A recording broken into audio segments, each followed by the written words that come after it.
Traders Corner is proudly brought to you by IG, the specialists in CFD trading.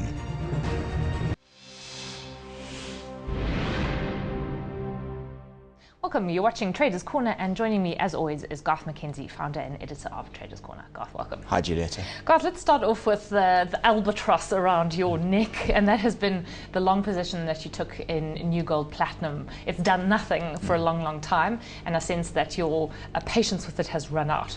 It has run out, yeah. And I mentioned last week that if this trade didn't start to do something with us, for us within the next week, then I'd look to exit this trade. If we have a look at it, the chart is on the screen at the moment. What I'd identified in early to mid-May was that the price of this new Plat ETF had actually broken out to the top side through the top of a falling wedge pattern. And now typically that'll be a bullish pattern looking for a move back up to the prior high where that wedge began at least. So I was looking for a move up to 162 Rand here. We did get a bit of a rally late last week, but it was very, very short-lived, and we saw the price coming back down subsequently. We went in with 800 CFDs long at 152 Rand 60, and really it's done very, very little in the 6 weeks that we've been holding this position. And now we've got this wage resolution with ARMCU and the miners.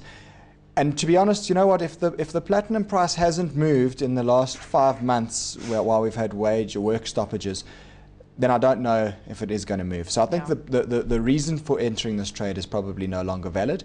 Technically, I can still say that that might look okay, but you know what, at some point you've got to draw the line and say, this just isn't working for us, and I think it's time to execute a stop loss.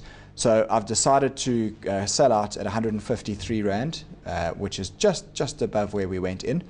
That incurs us a loss of 1,120 Rand after all costs are considered, which is interesting given that we've actually sold it at a slightly higher price than where we went in. Yeah, I mean, is that the cost that it took to hold the position for 6 weeks? Well, that's right. So you've got the two costs that we need to take into consideration when we do these trades. And bear in mind, we're trading CFDs and we're trading them through IG markets. Our commission is 0.2% of the notional value of a trade that we do here, which is a very competitive rate. But then you've also got interest costs, because when you hold a CFD, you've actually got to pay financing costs to your market maker for the time that you hold that position. And that interest cost is calculated on the total nominal value of your position. So what it worked out is we paid just over 1,000 Rand in financing costs for this position for holding it over a 6 or 7 week period. And that's one of the unfortunate realities of trading CFDs, is that there are financing costs that you need to take into consideration. Those costs are fairly negligible when you're trading in the short term, but when you hold a position for a number of weeks or even into the months like we've done here, those financing costs do actually add up. Yeah, so you'd actually, if you're going to trade for longer periods of time, you probably wouldn't want to use CFDs as the instrument to enact those trades. Maybe you would just use sort of vanilla shares. Look, certainly if the share that you're in is going to outstrip the interest rate that you're paying on the CFD position. Now, bear in mind that your interest rate that you're paying on a CFD is now somewhere around about 8.5% per annum. So it's pretty cheap financing, really.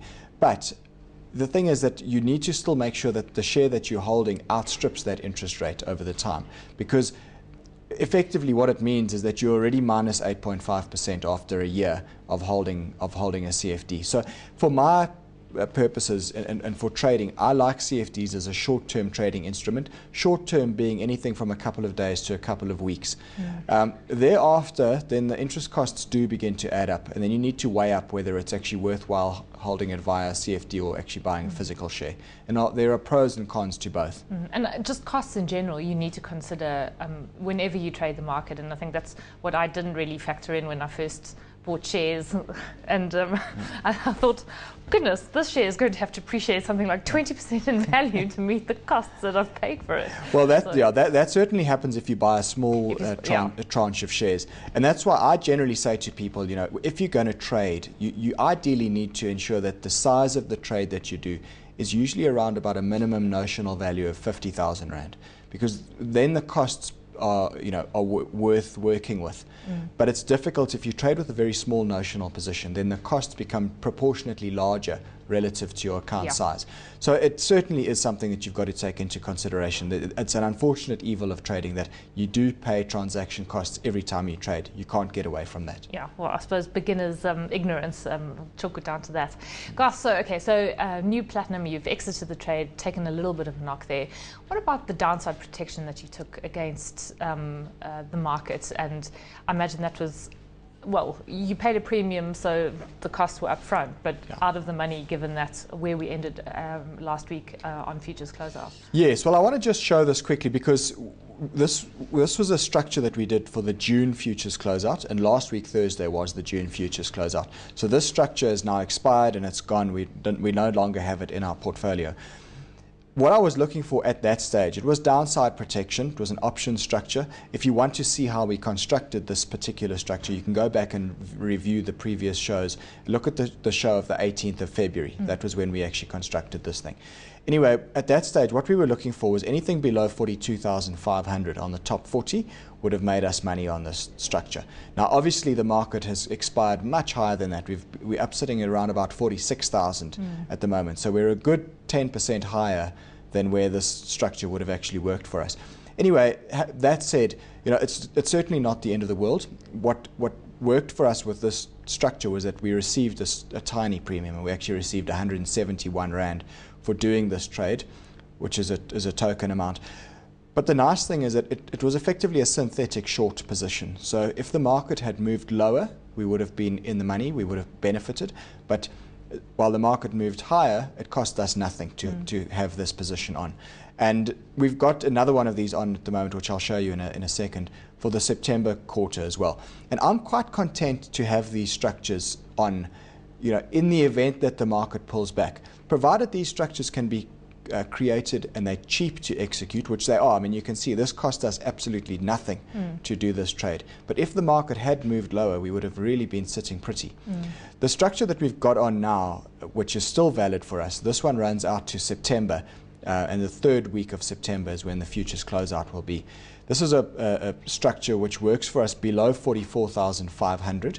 It makes its maximum profit at about 41,700. That's where we could make 56,000 Rand. And then that profit gradually erodes. Only below 38,750 where we would begin to lose money again on this trade. Which is pretty unlikely, let's face it. Very unlikely. I mean, that's a long, long way away. That's about 7,500 points away from where the market is currently. So it's unlikely that we're going to go there. The cost for this structure is 3,434 Rand. So that's what I've paid away as, if you like, as an insurance premium. And that's what we lose. If the market stays strong, then it doesn't really matter. That's what we'll lose. But if the market does drift off, if we see a 5 to 10% pullback in the market, this structure is sitting very, very nicely positioned for that. And if we take a look at it and overlay this structure on the chart of the top 40 itself, there you can see the actual graph of the top 40 index. And then what I've got here is it ties in with that September futures closeout period there, which is in around about 3 months' time. Anything now above 44,500 on the top 40, we lose 3,400 Rand. But we've already accounted for that loss, so that we've taken care of that. Below 44,500, we start to make money on this trade. We make our maximum profit at 41,700, and we'd make 56,000 Rand if it got to that level. And then we only lose money, as I said, below 38,750. So I think it's nicely positioned. If we do see a pullback now during the third quarter, we're going to be sitting quite pretty with this structure in place. If the market continues to carry on rising, it doesn't matter. It's for us, we've taken the 3,400 Rand hit already, and there's no further losses that we can accrue. If anybody's interested in seeing how we constructed this thing, we did it on the 13th of May. So you can look back in the TV archives and go and look at the 13th of May show, and we illustrated there. I really would like to see the market actually pull back significantly, because it would be great to see one of these work out. I mean, I suppose maybe people are quite skeptical watching the shows, and you think, well, why bother? It hasn't actually paid off yet, but it's always there, giving you a bit of confidence in the back of your mind, as you say. So maybe it has paid off in sort of other more intangible ways. Well, what it does is also gives me the confidence with my long trades. If I want to go long with the market, that I can do that, because I know I've got downside protection in place on the one hand, and that does give me the confidence to go long on the other hand. We've done these structures quarter after quarter after quarter for probably the last year and a half. And none of them have really worked out, but that's because the market's been in such a strong rising trend. At some point, I'm confident that one of these will work out, and then we'll say, wow, look how fantastic that was. But you know what? While they don't work, if the market continues to rise and we're making money elsewhere, that's fine. These structures cost us very, very little to do, but it's nice to have that downside protection in place. Effectively, it's a short position without the risk of being squeezed out if the market continues to rise. Yeah. Okay, well, talking about short positions, that is the trade that you've entered into this week, and it's on Exxaro, and it must be paying off quite well because today already the share is under quite a lot of pressure. We flagged this chart of Exxaro 2 weeks ago, and we said that what we noticed was that the price was basically trading into a descending triangle structure. And you can see it quite clearly on the longer term chart there. When I say longer term, this chart goes back about 4 years now. And what you can see is that we've got this lateral area of support at 137 Rand, which the stock has bounced off numerous times. But then we've got this series of lower highs. And what that is telling you is that the internals of the stock are actually quite weak. The sellers are clearly the stronger force here, because every time the stock tries to move up, the sellers come along and they push the price down, and they don't allow it to go up and make a higher high each time. And usually when you see a pattern like this resolve itself, the likelihood is that it's going to resolve itself to the downside. And what concerns me here is that when we start breaking below 137 Rand, that's going to put this share at a 3.5-year low. And you're likely to find accelerated selling pressure if the market starts to break below that level, because you'll then have 3.5 years worth of stale longs in the stock, all getting frustrated and all potentially wanting to exit. Now, if I zoom in and have a look at this chart on a more recent basis, now here we're looking at about the last 1 year worth of trading history. There you can see that descending triangle more clearly. What I've done in the last week was I went short, now based purely on the technicals. This was last week. I actually went short off of that resistance line last week at 141 Rand 97, and I was using a stop loss at 144 Rand. Now, what has happened today is we've seen a trading update out of the company, which indicates that they're going to impair a whole amount of money on their 5.3 billion Rand. Up to 5.3 billion Rand on their Mayoko iron ore project in the Republic of Congo. Now that's a massive amount of money, and obviously we've seen the price gapping down on that news. So what I did this morning was I actually then added to that short, and I put a little bit more on the gap down. I sold short at 138 Rand 75, again using the same stop loss at 144 Rand. And my thinking here is that with this negative news, I guess the weak trading action that we've seen in the share price can now be explained by the fact that this week bad news has come out. But I can't see any reason why this share price should move higher now, and I think it's now very, very vulnerable to breaking lower. Well, it has broken below 137 Rand, so we'll see what happens next. Garth, can you take us through the mechanics in greater detail? Sure. So I've sold short at an average of 140 Rand 36 cents average. My stop loss is 144 Rand. My risk per share is 3 Rand 64. I'm risking 4,770 Rand, which is 1.5% of our trading capital here. If I divide that capital risk and divide it by our risk per share, that leaves me with 1,310 shares. So I'm rounding it off to 1,300 CFDs, and that's what I've done for our portfolio. I'm looking at an intermediate target of 126 Rand, but it's difficult to pinpoint an exact target when you've got a share that could potentially go into free fall here. But I'm going to put that as my target for the time being, and that gives us a risk to reward ratio of 1:4. That's quite chunky. It's quite chunky. It's not bad. And you know, my feeling is that if you want to look for shorts in this market currently, you want to be looking in the weakest stocks. And this certainly qualifies as one of the weakest stocks in our market. Okay. Garth, so what does the portfolio look like, just to end off with? We're on 318,000 Rand, so that's up 27% for the year to date.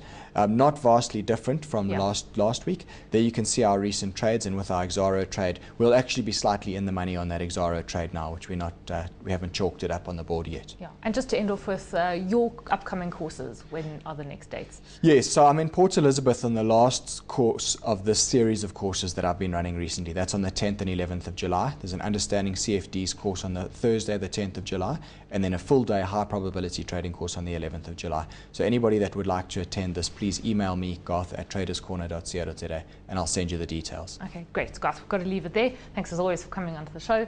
That is Garth McKenzie, founder and editor of Traders Corner.